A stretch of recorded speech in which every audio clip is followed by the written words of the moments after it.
Mayong adlaw din agad ani apita diri karon sa Dimo Farm nga nahimutang sa Barangay Laos Tinya na Idera sa Tinagad di pahigayon.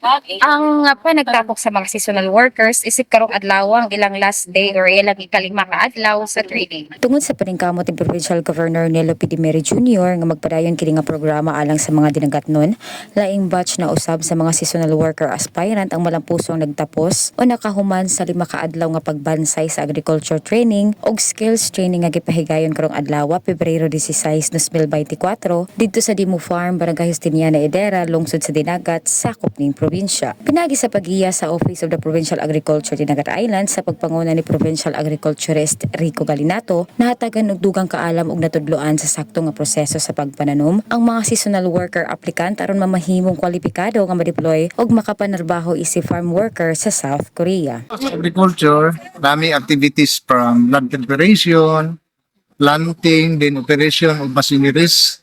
Muna diya, usa sa ato ang makuha niya ang knowledge, skills, plus ang attitude. Muna package niya nga ipagawa sa mga opisina. So far, nakita na to, no? Ikalima na ni nga batch. Nakita na to, papo yun. Gani, mapasalamaton ng Provincial Agriculture Office sa program ni Province Dimeri kaning seasonal workers nga i-undergo training sa agriculture kay wala lang dili lang naglimit sa inyong pagalingon. Dako kay nag-contribute sa government ng United Islands, no? Kaya na ipag-develop din sa ato ang area, ano siya, sa mga 2,000 hectares. 2 hectares ang ilang develop, no? Almost mga 900 seasonal workers pwede ka rin na week. So, dako prito na tabang, gani, nakatanom na taong dinurado, nakatanom na tag sweet corn, nakatanom na tag soybeans, nakatanom na tag kasaba, then assorted vegetables, no? Nabay mga panakot, no? Onion, mga carrots na ay pagtanom na to. Siguro ang message, no? Number 1 is tigil kalimtan ang prayer.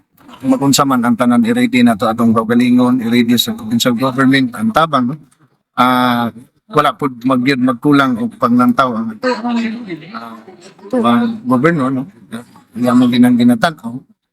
Siguro ako makaingon nga unta ipadayon nila ang ilahang natun-an, unta na i-change po, no? Focus yun. Kung labi nagnaanak ka sa laing nasod, focus, hindi magmingaw-mingaw, focus kung sagi, mo kinayang kung na kay pangandoy na kay focus, concentrate diha niya bani upod ang Samtang atol sa mong aktibidad ana ang representante sa TESDA PDI nga si Dailinda Busio kiniisip gitambayayong sa buhatan sa TESDA aron mao'y makagiya sa mga seasonal worker kabahin na sa skills training. Based anong sa programa sa Provincial Government Office, no, nga gi-partner mi kang Sir Millard, no, nga mao'y kanang migrant coordinator si Ja, no, sa para sa seasonal.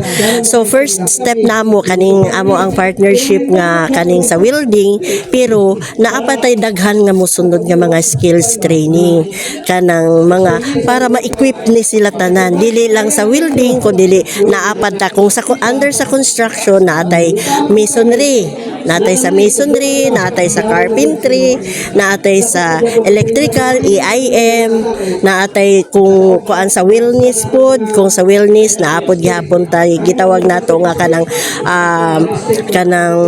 kaning manicure, pedicure, beauty care na siya under sa beauty care nga mga sector.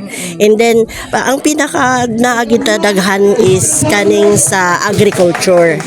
Okay, ang agriculture manggod medyo daghan-daghan siya nga sektor, daghan-daghan siya nga unit of competency wherein daghan pud ang ma-learn sa ato ang mga skills. Kakugi og paningkamot inubanan sa hugot nga pagtuo og determinasyon mao ipuhunan sa mga seasonal worker aspirant aron malampusan ang klase-klase nga training isip requirements sa usa ka seasonal worker applicant. Para sa ako maisulti og sa amo ang tanan na nagdako ng pasalamat kay Governor Nelo Dimeri Jr. na gihatag niya na programa kay dili lang ni para sa among pamilya, sa among kaugalingon, para ni sa tanan. Samot na kung gusto mag-abroad na preparado ang atong kaugalingon. Okay, so ready na ba deploy? Yes, ma'am. Naa sa mong aktibidad ang representante sa Governor's Office nga si Mr. Philip Dispi, Provincial Agriculturist Rico Galinato, Migrant Officer Millard Tawakal, Senior Agriculturist Edito Casido ug Agriculturist 2 Melky Ibuesa. Alang sa ubang pang mga detalye, kanunay lamang ka mamusunod sa official Facebook page sa PIO Dinagat Islands. Kini sa Pinagmis o alang sa Dinagat News Reporting.